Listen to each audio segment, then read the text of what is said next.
Hi hello കൂട്ടുകാരെ, എല്ലാവർക്കും പുതിയൊരു വീഡിയോയിലേക്ക് സ്വാഗതം. ഇന്നത്തെ വീഡിയോ നമ്മൾ പുതിയ മൺചട്ടികൾ എങ്ങനെ മയപ്പെടുത്തി എടുക്കാവുന്ന ഉള്ള ഒരു വീഡിയോ ആണ്. ഞാൻ ഈ വീഡിയോയിൽ 2 രീതി കാണിക്കുന്നുണ്ട് എങ്ങനെ നമുക്ക് മയപ്പെടുത്തി എടുക്കാവുന്ന.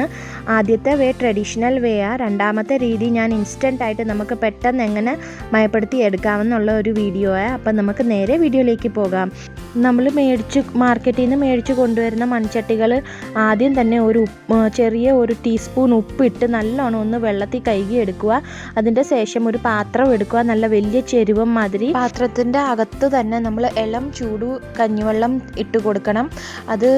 അത് കഴിയുമ്പോൾ നമ്മൾ കൊണ്ടുവന്ന മൺചട്ടി മുങ്ങി കിടക്കുന്ന രീതിയിൽ തന്നെ കഞ്ഞിവെള്ളം മൺചട്ടിക്കകത്തും ഇട്ട് കൊടുക്കണം.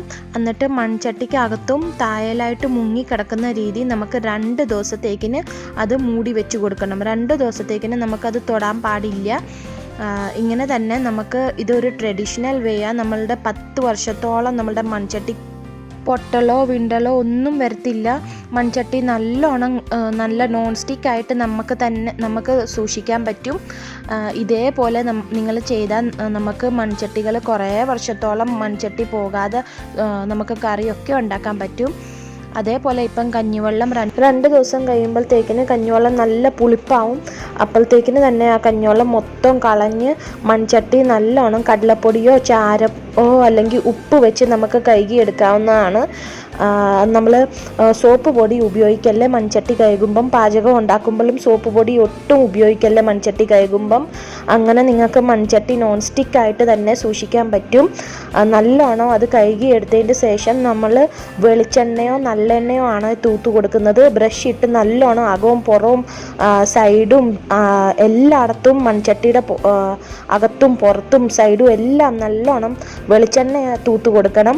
വെളിച്ചെണ്ണ തൂത്തതിൻ്റെ ശേഷം നമ്മൾ അടുപ്പത്തോട്ട് വെക്കുക. കുറച്ച് സബോള അരിഞ്ഞിട്ട് കൊടുക്കുക. എണ്ണ ഒഴിച്ച് കുറച്ച് സബോള വഴറ്റി കൊടുക്കണം. അല്ലെങ്കിൽ നമുക്ക് മുട്ട റോസ്റ്റ് ചെയ്ത് കൊടുക്കാൻ പറ്റും. പക്ഷേ ഈ സബോള മുട്ട ആദ്യത്തെ ഭക്ഷണം നമ്മൾ ഉപയോഗിക്കല്ലേ, അത് എടുത്ത് കളഞ്ഞേക്കണം. അങ്ങനെ പിന്നെ നമ്മൾ ഉപ്പിട്ട് തന്നെ മൺചട്ടി കഴുകി കോട്ടൺ തുണി വെച്ച് ഒന്ന് ഉണക്കി കൊടുക്കണം. അല്ലെങ്കിൽ വെയിലത്ത് വെച്ച് കൊടുക്കാൻ പറ്റും. അങ്ങനെ നമ്മുടെ മൺചട്ടി ഇപ്പം നമ്മുടെ മൺചട്ടി ട്രഡീഷണൽ വേ നമ്മൾ എങ്ങനെ സീസണിങ് ചെയ്തെടുക്കാൻ പറ്റുന്നതാണ് ഞാൻ ഫസ്റ്റ് കാണിച്ചത്.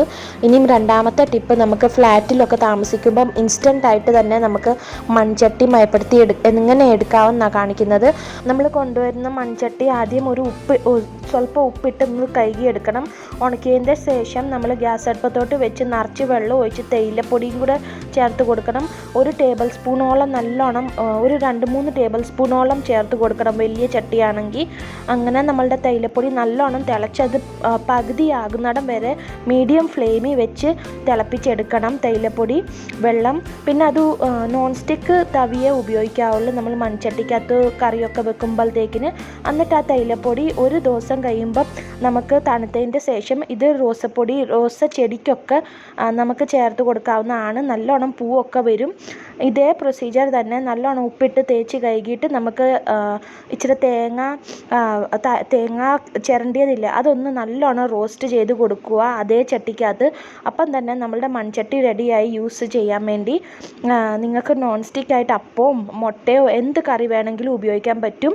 അങ്ങനെ ഇപ്പം 2 ടിപ്പ് നിങ്ങൾക്ക് ഇഷ്ടപ്പെട്ടെന്ന് വിചാരിക്കുന്നു. ഇഷ്ടപ്പെട്ടാൽ പ്ലീസ് ഒന്ന് like, share, subscribe. Thank you for watching.